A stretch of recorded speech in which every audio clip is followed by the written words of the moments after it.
Coucou à tous, bienvenue, c'est Algérienne dans la cuisine turque. Aujourd'hui, je suis avec une nouvelle recette, donc une recette encore turque.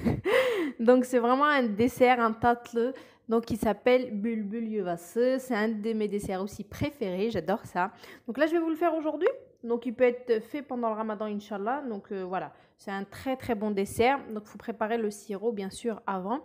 Donc là, on va attaquer la pâte. Donc, je vous donne les ingrédients. Il vous faut 125 g de beurre bien mou, un sachet de sucre vanillé, un sachet de levure chimique. Les verres de thé font 125 ml. Donc, un demi d'huile et un demi de semoule fine. 2 cuillères à soupe de noix de coco. Là, il me faut 2 œufs. J'ai mis un œuf et puis un blanc et puis un jaune que j'ai gardé pour la dorure. Et il va me falloir de la farine. J'ai mis un verre pour l'instant et je rajouterai un peu plus d'un demi tout à l'heure. Voilà, donc on va commencer. Allez, un petit récipient et on attaque. Bismillah, on commence. Donc on va commencer. Donc là, j'ai un œuf entier plus le blanc. Voilà. Donc là, j'ai un demi-verre d'huile. Un demi-verre de semoule fine, 2 cuillères à soupe de noix de coco, donc le beurre bien mou, donc j'ai mis 125 g, sachet de sucre vanillé, sachet de levure chimique et on mélange ça avant d'incorporer la farine. Donc bien sûr le jaune que j'ai laissé là-bas, comme vous pouvez le voir, c'est vraiment pour la dorure, hein.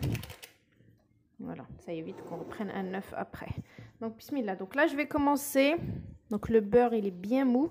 Je commence déjà à mélanger ce mélange-là et je rajoute le verre. Il faut dire que les verres, ils font 240 ml à peu près.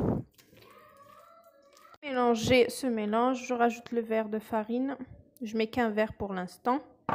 Je mélange bien et ensuite, je rajouterai, j'aurai besoin peut-être d'un demi-verre. Voilà, il ne faut pas non plus qu'elle soit trop sec. Je vous montrerai la texture. Je mélange bien avant de rajouter. Donc là, j'ai bien mélangé. Je suis à un demi-verre à peu près. Je mets toujours petit à petit. On ne sait jamais. Comme je dis, il y a des farines qui absorbent. Il y en a d'autres non. Donc là, je vais voir combien. Demi-verre. Peut-être que j'aurai un peu plus. Il faut bien mélanger avant de voir la texture. Ouais, là, je vais rajouter encore un petit peu. On peut y aller jusqu'à 2 verres, hein, d'accord? Mais il faut faire attention. Il faut vraiment mettre petit à petit. Pâte que vous devez obtenir, elle ne colle pas. Donc j'ai mis pas de verre entièrement, mais un verre et peut-être 3/4. Voilà, vous voyez? Elle ne colle pas. Donc là c'est bon. Donc là j'ai pris un plat que j'ai l'huilé, pardon, et que je vais commencer à poser donc mes bülbül yuvası dessus. Donc là, je vais avoir besoin d'un verre de thé et un petit rond comme ça. Donc moi j'ai pris un rond d'une douille, mais si vous n'avez pas, vous prenez un rond voilà, d'une bouteille voilà, de boisson ou d'eau, etc. Voilà, donc équivaut à ça. Et puis un verre de thé. Allez, je vais prendre de la pâte, on va commencer à l'ouvrir. Là j'ai pris de la pâte, donc je vais commencer à l'ouvrir. Avec les morceaux de noix de coco, c'est un délice, franchement. Super bon ce dessert-là. Faut pas trop fin non plus, comme les sablés. Comme celui-ci, donc je vais faire des ronds avec mon verre de thé ou un rond normal si vous n'avez pas de verre de thé comme ça. Donc là, mon four, comme vous pouvez le voir, vous pouvez pas le voir d'ailleurs, mais il est en train de, je suis en train de préchauffer à 190 voire 200 degrés, d'accord? Donc vous faites des ronds comme ça. Donc il y aura un rond plat, c'est comme des sablés, comme on dit chez nous. Donc il y a, vous laissez un rond comme ça et l'autre rond vous allez faire voilà un petit trou comme ça, d'accord? Donc ça sera un sur l'autre, donc un plat et un autre sur le truc. Donc là je vais prendre un petit couteau plat qui peut m'aider à soulever ça pour pouvoir mettre sur mon plat. Donc là j'ai pris un couteau, donc vous essayez de bien décoller, de prendre, voilà, et de mettre donc dans votre plat. Vous laissez un petit espace, sachant qu'il y a de la levure. Et puis il faut finir tout ça. Donc il faut avoir un plat, mais un comme ça, ouvert. Voilà, je suis en train de continuer. Donc là, vous voyez, j'ai un côté plat, donc que je garde plat. Et l'autre côté, donc où je vais faire le trou, voilà, je vais venir, je vais le poser par-dessus. Voilà. D'accord? Donc voilà, donc je vais faire ça. Donc vous mettez le plat.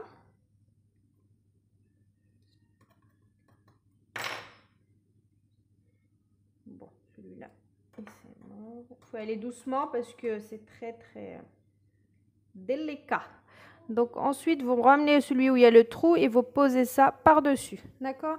Donc là, je vais finir toute ma pâte. Donc vous essayez de bien superposer l'un sur l'autre. Et je vais faire toute ma pâte et puis je vous retrouve juste après.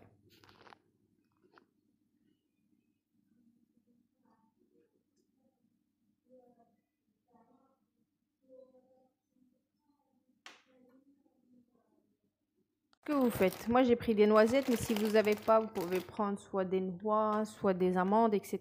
Donc moi, j'ai pris décortiqués comme ça. Donc je vais en mettre 3 dans chaque petite boule comme ça, d'accord? Et ensuite, l'œuf qu'on a gardé, le jaune, je vais venir et je vais badigeonner par-dessus. On peut le faire bien avant, comme ça. Voilà. Et ensuite, vous mettez 3 noisettes. Voilà. Vous badigeonnez le dessus comme ça et vous rentrez ça au four, donc 190 voire 200 degrés. La cuisson est très rapide à surveiller. Donc voilà, donc j'ai badigeonné le dessus, voilà, j'ai mis 3 noisettes, j'ai plus qu'à enfourner. Ensuite, donc mon sherbet, donc mon sirop, il est froid, donc je le mettrai en sortie du four. Voilà, donc c'est très facile et ça va super vite. Et c'est un dessert juste topissime. Voilà. Voilà, donc pour mes bulbul ils viennent de sortir tout juste, ils sont très chauds. Voilà, la cuisson. Wow. Donc là, ce que je vais faire, je vais prendre donc mon sirop que j'avais fait il y a 3-4 jours et je vais mettre ça par-dessus. Donc il est froid et mon gâteau, il est chaud.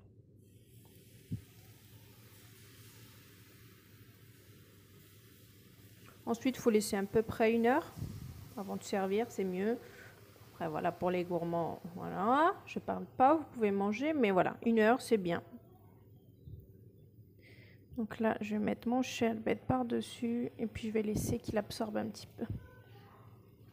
Après, vous pouvez décorer avec de la poudre de pistache, ce que vous voulez. Vous pouvez laisser comme ça. C'est un très bon dessert, j'aime beaucoup, moi. Ça me fait rappeler vraiment au, comment ça s'appelle, shaker pare, voilà.